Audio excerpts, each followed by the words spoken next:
আয়োজিত বইমেলা খুব এনজয় করছেন। এই পরবর্তী অনুষ্ঠানে যারা এখানে উপস্থিত আছেন ওনারা পশ্চিমবঙ্গ থেকে বহু দূরে বসে এই বস্টনে বাংলা সাহিত্য চর্চা করছেন, যেটা 16 বছর আগে লেখনী নামে সংগঠন এখানে ইনস্টিটিউটেড হয়। তো লেখনীর সদস্যরা প্রত্যেক মাসে এখানে মিট করে তাদের নিজেদের লেখা আলোচনা সমালোচনা করেন, আর তাদের লেখা অ্যান্থোলজি পাবলিশড হয়েছে। এছাড়া এরা বছরে দুটি অনুষ্ঠান করে, একটি কবিতা দিবস এবং একটি ছোট গল্প দিবস। তো লেখনী সদস্য সংখ্যা এখন 21। তো তাদের মধ্যেই 4 জন আজকে এখানে উপস্থিত হয়েছে। তো এনাদের পরিচয় তো ফেসবুকের পেজে ছিল, ওয়েবসাইটেও ছিল। আমি খুব সংক্ষিপ্তভাবে বলছি।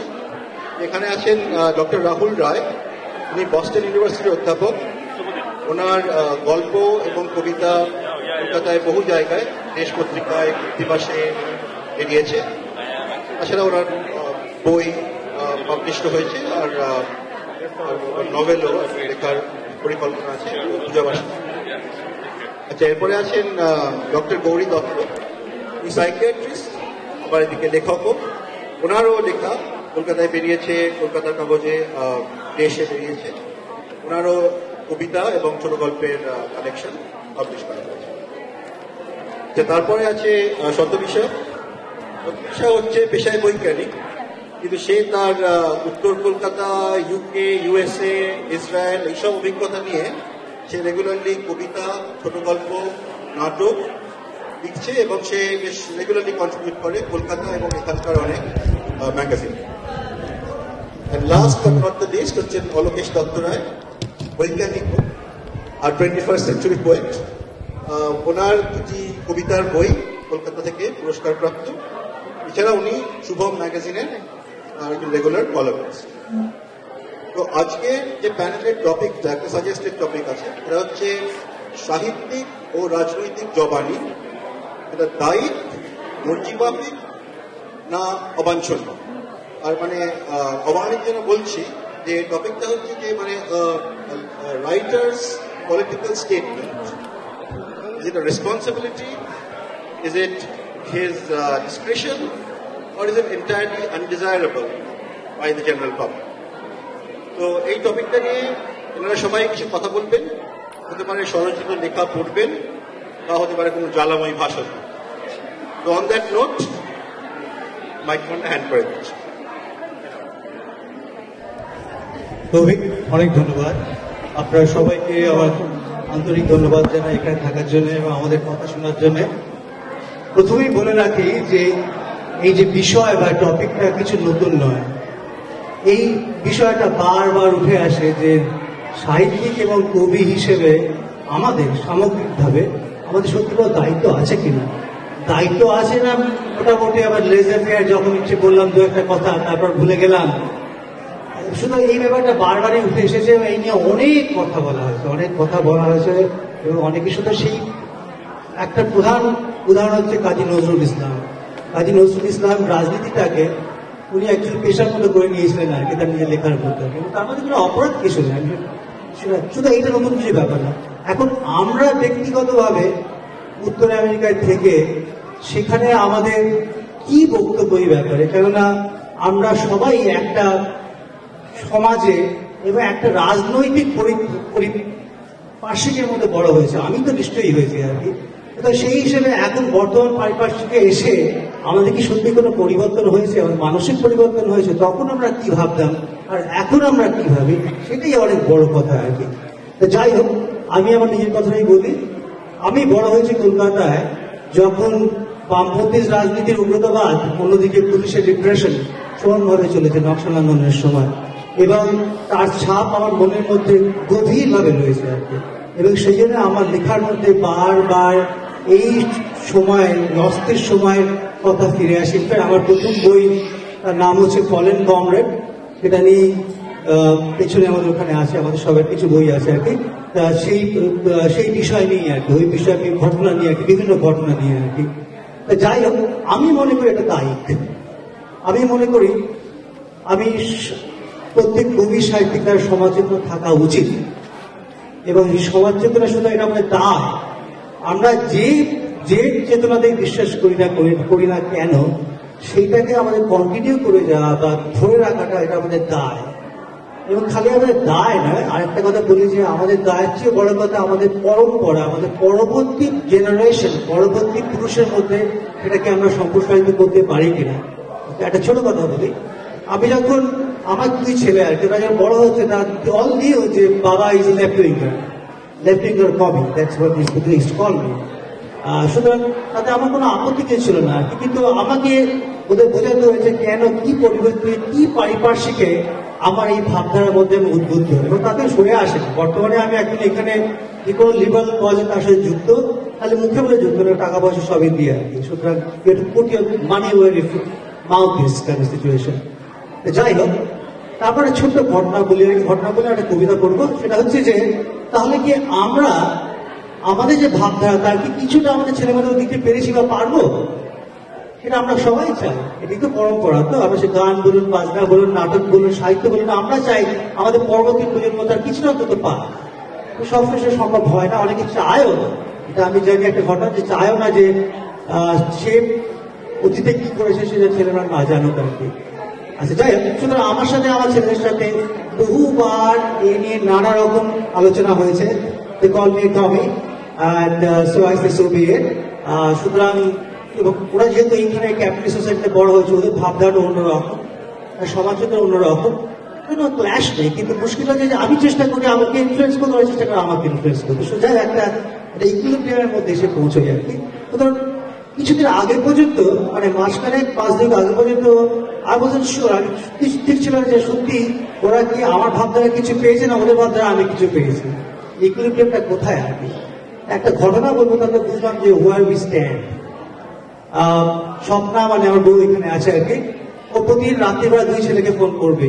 তারা বিরক্ত হয় প্রচন্ড, স্টিল ফোন করবে, বলে মায়ের মন, যারা বাবার বলে কোনো মন বলে কিছু নেই আর কি, বা যাই হোক করে আর কি। তো সে করতে গিয়ে একদিন রাত্রিবেলা 5 দেড়েক আগে ফোন করেছে, রাতে তো 12টা বাজে। আবার ছোট ছেলে ফোন তুলে বলে আর বিজি, ইউজুয়ালি ফোনই তোলে না আর কি। আমি মাঝে কল ব্যাক করছি। তারপর বললো যে তুলে বলে আমি না প্রোটেস্ট হোয়াট প্রোটেস্ট, বলে আমাদের নিউ ইয়র্ক সিটিতে প্রোটেস্ট হচ্ছে, আই মিন প্রোটেস্ট। কিসের জন্য প্রোটেস্ট? এরিক গার্নার মারা গেছে আর কি, এরিক গার্নারকে পুলিশ টোকর করে মেরেছে আর কি, তাই জন্য প্রোটেস্ট হচ্ছে, তার মধ্যে আমি আছি আর কি। তখনই আমি ভাবলাম যে তাহলে fruit doesn't fall very far from the tree. এই কথাই আমি বলে এসেছি যে এটা আমাদের দায়িত্ব, এটা একটা সামাজিক দায়িত্ব। যদি কোনো অন্যায় তার প্রতিবাদ করা, বা লেখক হিসেবে, সাহিত্যিক হিসেবে, কবি হিসেবে, এটা আমাদের দায়িত্ব। এটা কোনো লেজার ফেয়ার অ্যাফেয়ার নয় আর কি। আমার ছেলে যদি আমার মানসিকতার যে একটুও পায়, এটা মনে হলো পেয়েছে আর কি, তার জন্য আমি অত্যন্ত গর্বিত।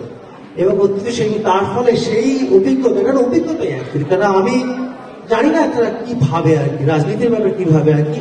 ঠিক আছে, আমি তারপরে কবিতা দিয়েছিলাম, ছোট্ট কবিতা, সেটা কবিতা বলে আমি শেষ করে দিয়েছি। পরম্পরা বা লেগেসি। ছেলে থাকে ব্রুকলিনের অন্তজ পাড়ায়, মায়ের ঘুম নেই রাতে, কালোদের পাড়া মাধ্যবি কবে, রাত বিরেতে করিস ঘোরাফেরা, ভয় হয় কোলের বেটা মেয়েরা। হলো তো সেদিন, মাথায় ঠেকিয়ে পিস্তলের নল, $2-4 নিকেল ডাইভ কোয়ার্টার, পকেট থেকে হাওয়া। কান্নাকাটি অনেক, অনুনয় বিনয়, অনেক তাপশোক, তবু সে সরতে নারাজ।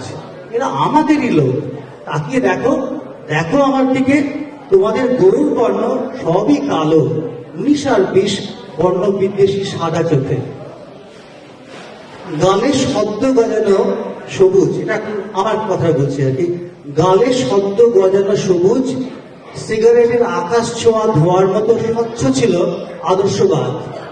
বিদ্বেষ চারিদিকে শোষণ, অনাচার, খেতে পায় না গরিব লোকগুলো, অন্যদিকে পাহাড় মুনাফা। কত মুষ্টিবদ্ধ হাত ঊর্ধ্বমুখী, কত পায়ে চলা, লাল আকাশের নিচে কলকাতা। তারপর কারা জ্বালালো আগুন সারা শহর জুড়ে, তাপে দগ্ধ অভিমন্যু মেকি সাগর পার। এড়িয়ে সপ্তরতির গুহ, রইল পড়ে কুরুক্ষেত্র, আদর্শবাদ, কল্পিতল্পা শহর। সেদিন রাত 12টা হবে, মায়ের দৈনিক রাখা উদ্বিগ্ন মেসেজ, বাড়ি ফিরেছিস, বাড়ি ফিরেছিস, আছিস তো ঠিক? যথারীতি সাইলেন্স। তবে সূর্য বোধহয় উঠেছিল পশ্চিমে সেই দিন। খবর এলো মিনিট 5 পরে, message text, I am in a protest. পুলিশের চোখ হলনে আই ক্যান ব্রিথ ভাঙা গলায় বলেছিল গার্নার এরিক। কি জানে, আমারও হয়তো এই দশা হবে, জানি না সঠিক। তাই তোমরা ঘুমো শান্তিতে, গলায় শ্লেষ নিয়ে, but I must March for justice, I must protest. কোথায় যেন সেলমা অ্যালাবামা, বাতাসে লাল সেলাম, একে কি বলে পরম্পরা? কিন্তু কিন্তু আমি তো 70 দশকের পলাতক।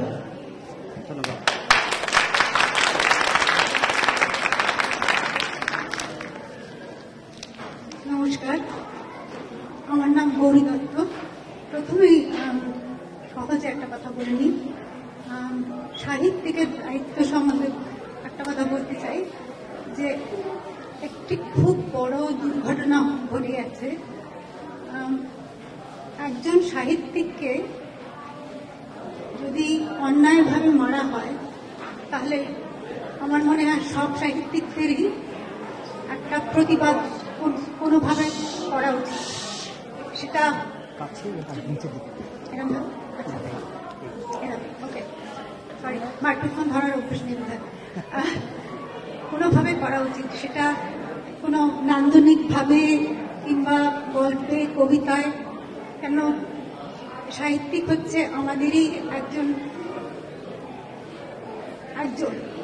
তো সেই জন্য অভিজিৎ রায়ের যে এই যে মৃত্যু হয়েছে, এই যে ঘটনাটি ঘটেছে, এটা আমাদের সকলের পক্ষে একটা ভীষণ দুঃখজনক ঘটনা। এরকম ভাষার জন্য প্রাণ দিয়েছে সে, তার নিজস্ব বক্তব্যের জন্য প্রাণ দিয়েছে। এটা ভীষণ খুবই দুঃখের ঘটনা। এরকম আরো অনেকে প্রাণ দিয়েছেন, কিন্তু এটা সবচেয়ে ইদানিংকার ঘটনা বলে আমাদের কাছে এটা একেবারে চোখের সামনে একটা জ্বলন্ত ঘটনা। আমি একটি কবিতা পড়তে চাই, এটা ওনার সম্বন্ধে একটু ইনডিরেক্টলি।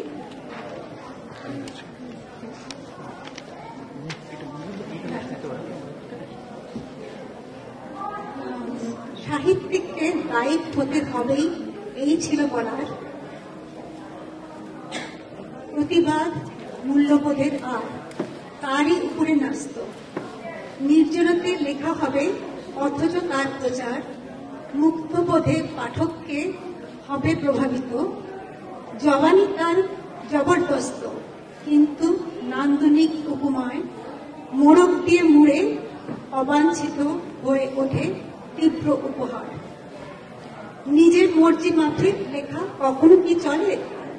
সাহিত্যিকের মালিক জীবন সত্য, তাহার শিল্প মূল্যবোধ অবাঞ্ছনীয় হলেও প্রিয়ংবদ ভাষ্য হোক। সাহিত্যিককে দায়িত্ব হতে হবেই, এই ছিল বলার। সাহিত্যিকের অসীম মূল্যবোধ।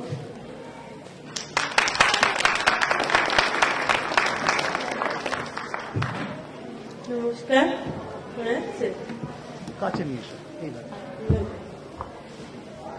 আজকের এই যে আলোচনার বিষয়টা, এটা অত্যন্ত গুরুত্বপূর্ণ বিষয় এবং অবশ্যই প্রথমেই যেটা মনে হয় যে কোনো সাহিত্যিকেরই দায়িক সাহিত্যিক হওয়া উচিত। নিঃসন্দেহে কোনো সাহিত্যিকের জবানি রাজনৈতিক জবানি মুক্ত হতে পারে না যদি না একজন সাহিত্যিক ফরমায়েশি লেখা লেখে বা প্রত্যক্ষ বা পরোক্ষভাবে কোনো একটা কারণে দায়িত্ব এড়িয়ে যায়। সেটা না হলে কখনো কোনো সাহিত্যিকের লেখা রাজনৈতিক জবানিমুক্ত হতে পারে না। কেন পারে না? কারণ যখন আমরা লিখি তখন সেই লেখার মধ্যে যদি সময় বলে ব্যাপারটা থাকে, সময়কে কেন্দ্র করেই লেখা, তাহলে রাজনৈতিক জবানি আসবে। কোনো সাহিত্যিক সেটাকে অত্যন্ত দায়িকভাবে এগিয়ে নিয়ে যান, আবার অনেক সময় সেটা দায়িকভাবে না এগিয়ে নিয়ে গেলেও আসে। যতক্ষণে একজন সাহিত্যিক সচেতন ভাবে এড়িয়ে যাবেন, ততক্ষণ রাজনৈতিক জবানি লেখায় থাকবে।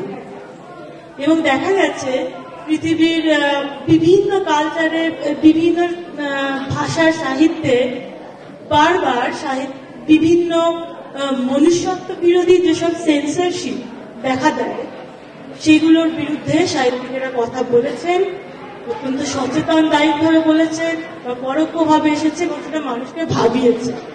সাহিত্যিক নিজে লিখতে না চাইলেও অনেক সময় পরোক্ষভাবে এসে সেটা মানুষকে ভাবাবে। এটা ঘটেছে, ঘটে চলেছে এবং যেটা গৌরীদি বললেন যে অত্যন্ত দুঃখজনক একটা ঘটনাও ঘটে গেছে। অভিজিৎ রায়ের মৃত্যু আমরা জানি, তিনি অত্যন্ত সচেতন ভাবে এই দায়িত্ব পালন করছিলেন এবং তার অনেকের মতোই তিনিও পরোয়া করেননি এবং তার মৃত্যু হয়েছে।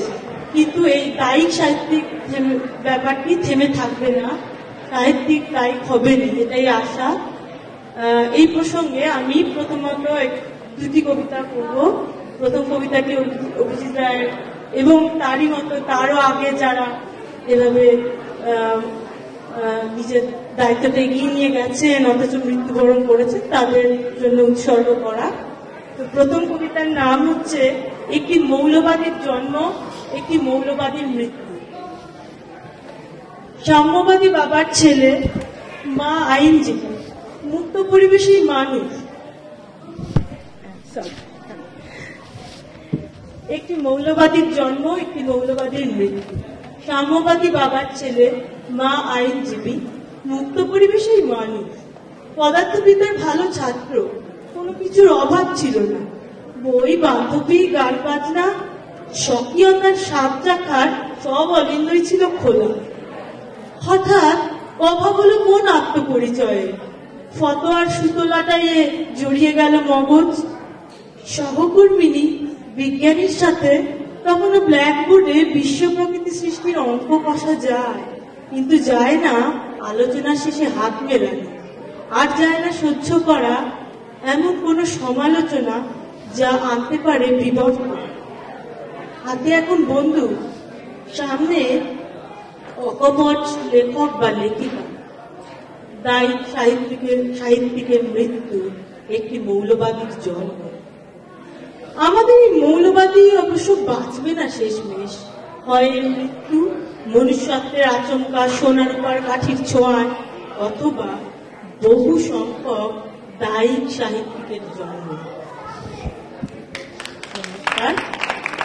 এরপরে আরেকটি কবিতাও আমি পড়বো, সেটা আমার এখনকার ঘটনার পরিপ্রেক্ষিতে আরেকটি রাজনৈতিক জবানি তার মধ্যে এসে গেছে, একভাবে এসে গেছে, যে নালিকে আমি পারিনি, সেইটা পড়বো।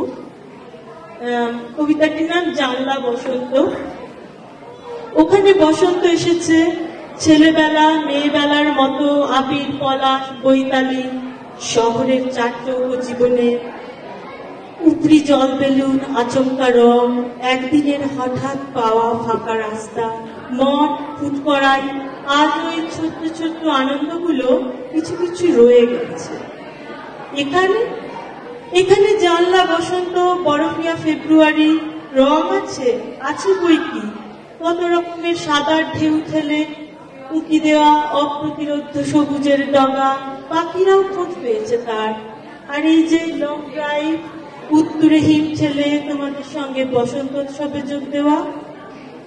জীবনে অনেক রং আছে যা চোখে দেখা না গেলেও প্রকৃতির নিয়মে আসবেই। আরো এক বসন্ত আসছে, জানলা দিয়ে দেখছি আমি প্রাচীন সভ্যতার গুণ ধারা, বিচার আচারের বই ফুরে উঁকি দিচ্ছে মানবীয় অপ্রতিরোধ সংজ্ঞা, আর তার হাত ধরে মানবেরও। নমস্কার।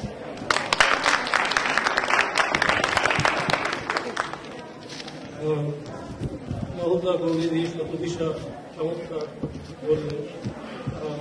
আমি শেষ করছি। তো আমার বক্তব্য সেই অর্থে ঠিক বক্তব্য নয়, আমার যেটা ব্যাপার হচ্ছে, আপনারা সবাই দাঁড়িয়ে রয়েছেন এখানে, আমরা এখানে বসে আছি, খুব পুরোগম্ভীর কিছু কথাবার্তা বলছি। কেন? তার কারণ হচ্ছে আমরা সবাই মানুষ। এটা হচ্ছে মানে শুরু আমাদের।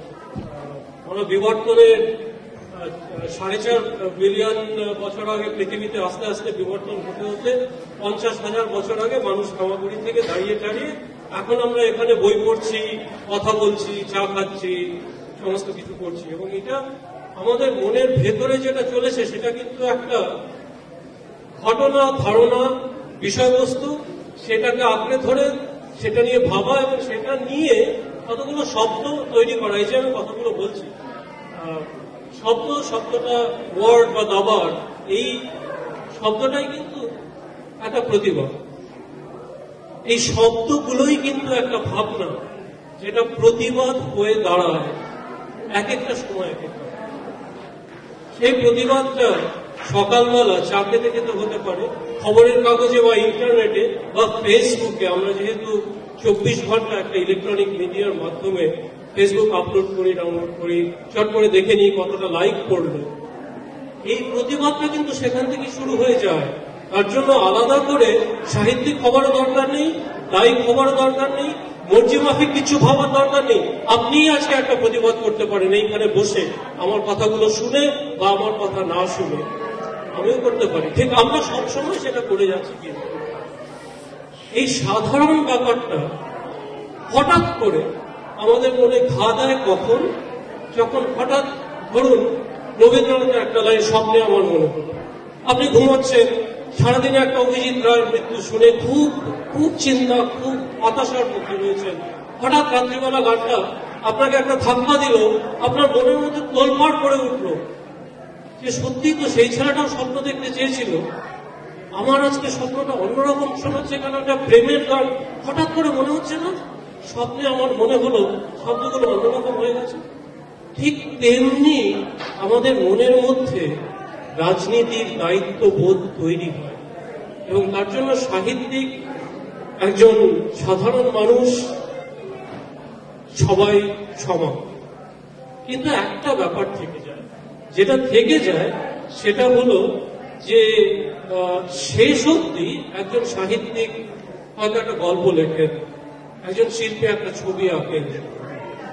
আমজাদ আলী খান দেশরাগ তৈরি করেছিলেন এবং সেইগুলো প্রতিবাদ হয়ে এসেছিল, কিন্তু তার ফরম্যাটটা আলাদা, তার চেহারাটা আলাদা। তেমনি একটা কবিতায় প্রতিবাদ আসতে পারে ভালোবাসা হয়ে অথবা ধিক্কার হয়ে, এই দুটোই সমান। এবং আমি এই কয়েকটা শব্দ মিলে, কয়েকটা শব্দ একসঙ্গে করে, সেটাকে কবিতাও বলতে পারেন, নাও বলতে পারেন, ট্রান্সলেটও বলতে পারেন, বা বিজ্ঞপ্তিও বলতে পারেন। দুটো ঘটনা, একটা নতুন আর একটা পুরনো, এই দুটো ঘটনা আমি একসঙ্গে যোগ করছি। আপনারাই বলবেন ঘটনাগুলো আপনারা চিনতে পারছেন। সাদা মানুষটা পুলিশ আর কালো মানুষটা চোর নয়। সাদার হাতে অস্ত্র ছিল আর কালো নিরস্ত্র। সাদার সঙ্গে কালোর যুদ্ধ চলছে অনেকদিন, ইটারনাল জাস্টিস। হাতে অস্ত্র থাকলে নিরস্ত্র খুন হবেই। যে প্রভু সাদা, সে কালো মাথাগুলোকে কৃতদাসের ঘরে লাগাবে। এক সময় সাদার্ন স্লেভ কলোনিগুলোর থেকে আজকের ফার্গুসনের কোনো তফাৎ নেই। মানুষ এক একটা যুদ্ধক্ষেত্র হয়ে যাচ্ছে, আর যেত নয় হারাও। এটা খুব তুচ্ছ ঘটনা, এমন হয়েই থাকে কত। বাকি সব মিথ্যে রটনা, ইতিহাস ভূগোলের মতো। মিডিয়া করছে বাড়াবাড়ি, যেমনটা করে থাকে রোজ। জমে ক্ষীর, ককটেল, তাড়ি, IPL এর মহাভোজ। তার উপর ফেসবুকে হাইপ, নেই কাজ খই ভাজে যারা। নোট পোস্টিং আর লাইক কদিনেই ভুলে যাবে তারা। তার চেয়ে পেজ 3টা খুলে দীপিকার পাশে আর একে বিবিধ রতন ঝলমলে দেখে নিও সুখে আর চেকে। ছোট কেস বড় হয়ে গেছে, তদন্তে বোঝা যাবে আরো। ল্যাম্পপোস্টার দোষ আছে খানিকটা ওই ছেলেটারও। কেন বাপু মরে গিয়ে বাস দিয়ে যাও, সুদীপ্ত তুমি। আমি বেঁচে থাকি 12 মাস, বেঁচে থাক এ বঙ্গভূমি। একটা ফার্গুসন আর একটা 2 বছর আগে কলকাতা, কোনো তফাৎ নেই।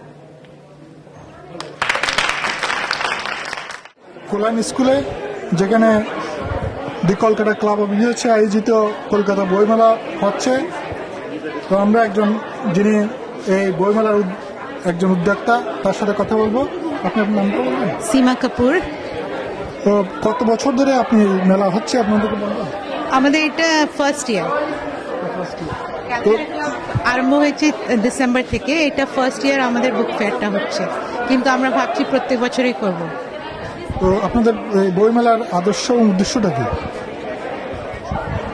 বইমেলা, আমরা যারা কলকাতা থেকে এসছি এখানে, আমরা কলকাতার বইমেলাটা খুব মিস করি।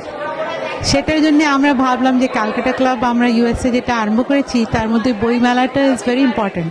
কেননা ইফ ইউ আর কলকাতা থেকে যারা থাকে এখানে এসেছে ওরা খুবই মিস করে বলে আমরা ভাবলাম এটা করলে খুব ভালো হবে। আর আপনি দেখতেই পাচ্ছেন কত লোকেরা খুশি আছে যে ওরা ভাবছে যে হ্যাঁ আমরা কলকাতা যেতে পারছি না, এখানে এসে বইমেলাটা দেখছি। তো সেইটাই আমাদের উদ্দেশ্য। কতগুলো বই স্টল বা কতগুলো পার্টিসিপেন্ট হচ্ছে বলবেন? আমাদের অনেকগুলো বই আছে, লাইক ক্যালিফোর্নিয়া থেকে এসছে বুক ম্যানিয়াক, আমাদের বুক আছে তুলিকা, মানে বিভিন্ন রকমের অথররাও এখানে আছে যাদের টেবিলে ওরা সাইন করছে। সো কাউন্টটা তো এখন বলতে পারবেন, কিন্তু অনেকগুলো আছে, আপনি দেখতেই পাচ্ছেন কত বই এখানে আছে। সো আমরা ইচ্ছে আছে নেক্সট ইয়ার আরো বড় করা। ধন্যবাদ আপনাকে মিসেস সীমা কাপুর, প্রতি বছরই আমরা এখানে আসবো। ধন্যবাদ আপনাকে। What is your take on that, and what do you think? I'm alluding to your connection to Kashmiri Pandits, so I just wanted to know what do you think about that. Thank you. You know, this is a very intimate question because I've actually had to live with this reality. Sunanda grew up in the valley in a place called Boma in north of Sopore, and she and her family had to flee, or particularly her family had to flee in '89 because of terror attacks.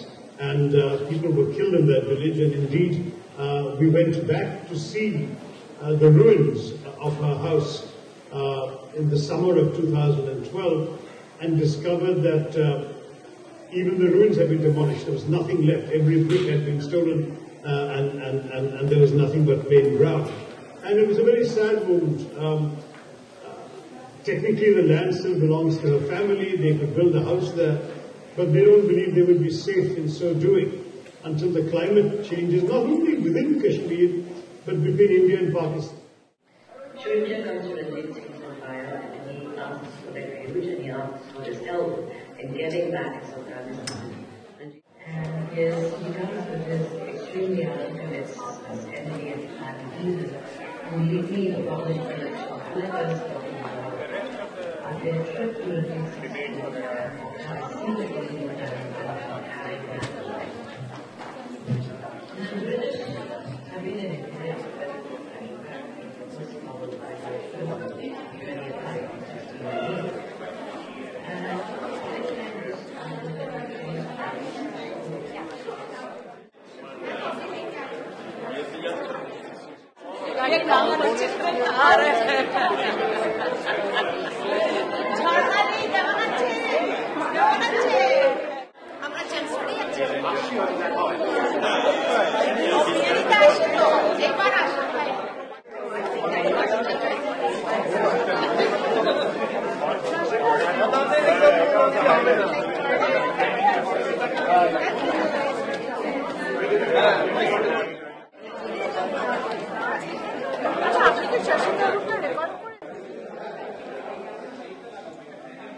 joint table, the independent writers, those of us who have books, and we're displaying, and if it's sold, fine. If not, just display.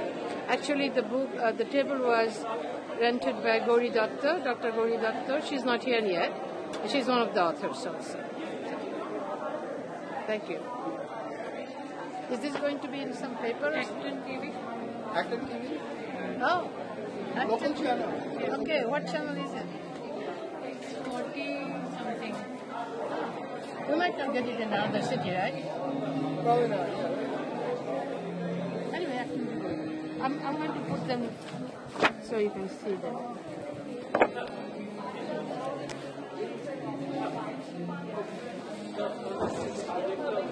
Well, you should have been here by now. Yeah, you should have applied for this book. This book has actually been on the required reading list for Several universities.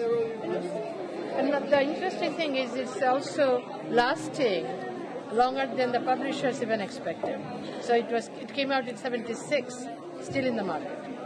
And now it's also in the Kindle. So. And it's a text in some women's studies books in several universities. Calcutta Book Fair. We're excited to be here. Yeah.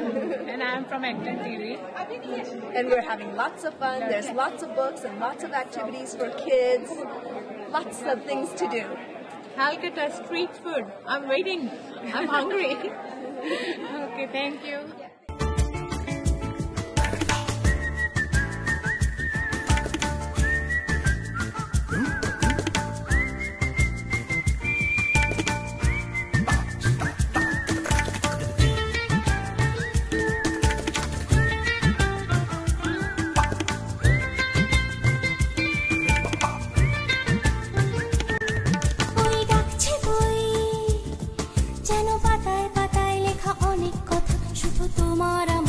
I'm here with the Calcutta Book Fair, and we're providing face painting today and caricatures, and we're happy to be here at the event. Book fair. This is our first book fair from the Calcutta Club, USA. This club is all about nostalgia of City of Joy, Calcutta. We have started this new group. In this group we have 12 families, and we meet every month, and then we talk about and we discuss about any innovative ideas, all the members, whoever has any innovative ideas. And we just started in December, and then out of all our discussion we found this book club, book fair. Actually Kolkata has a international book fair in February, so during the winter time, so I thought we will do it here also during the winter time. And today here is the book fair, and we have about 200 people, and we are enjoying it, food, and there are book stalls, and constant discussion is going on. So I'm really happy that we organized it, and I'm very satisfied with the outcome. Thank you.